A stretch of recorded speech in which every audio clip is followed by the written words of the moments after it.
Ikinabahala ng ibang bansa ang pagbuntot ng dalawang barko ng China sa barko ng Pilipinas na nauwi sa banggaan ng mga Chinese vessel. Sinisi ng China ang Pilipinas sa insidente pero tinablayan ng Defense Department. Nakatutok si JP Soriano.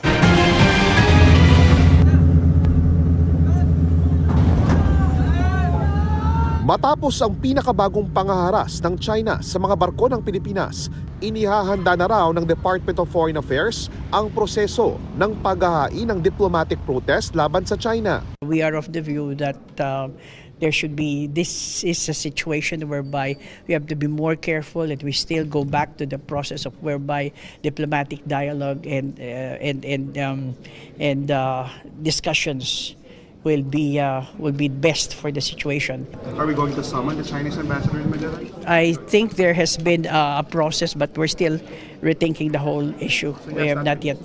Sa isang pahayag, sabi ng Department of Foreign Affairs, labis daw ang pagkabahala ng Pilipinas sa ginawa ng mga barko ng Chinese Navy at Coast Guard na humarang sa isang humanitarian operation ng Pilipinas para sa mga mangingisdang Pilipino sa Baho de Masinloc na bahagi ng teritoryo ng Pilipinas.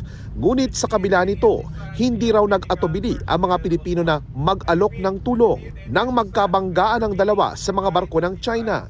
Sabi pa ng DFA, mahalagang sundin ang mga international maritime rule para maiwasan ang mga ganitong uri ng insidente. Ang Foreign Ministry ng China isinisisi sa Pilipinas ang insidente at hinimok na tigilan na raw ang paggawa ng mga aksyong nag-uudyok ng gulo.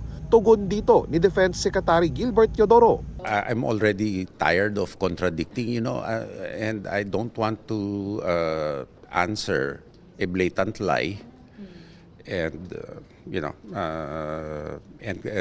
glorify it. And everybody knows the truth, really.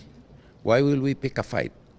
That's what the president said yesterday. Who in his or her right mind will initiate a conflict when you are a smaller country?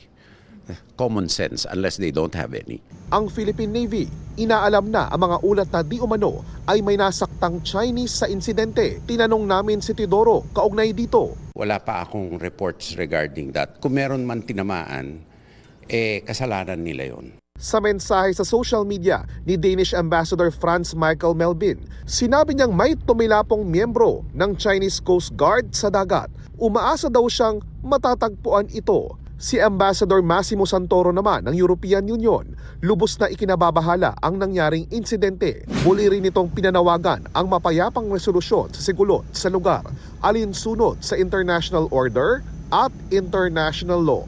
Para sa GMA Integrated News, JP Soriano, nakatutok 24 oras.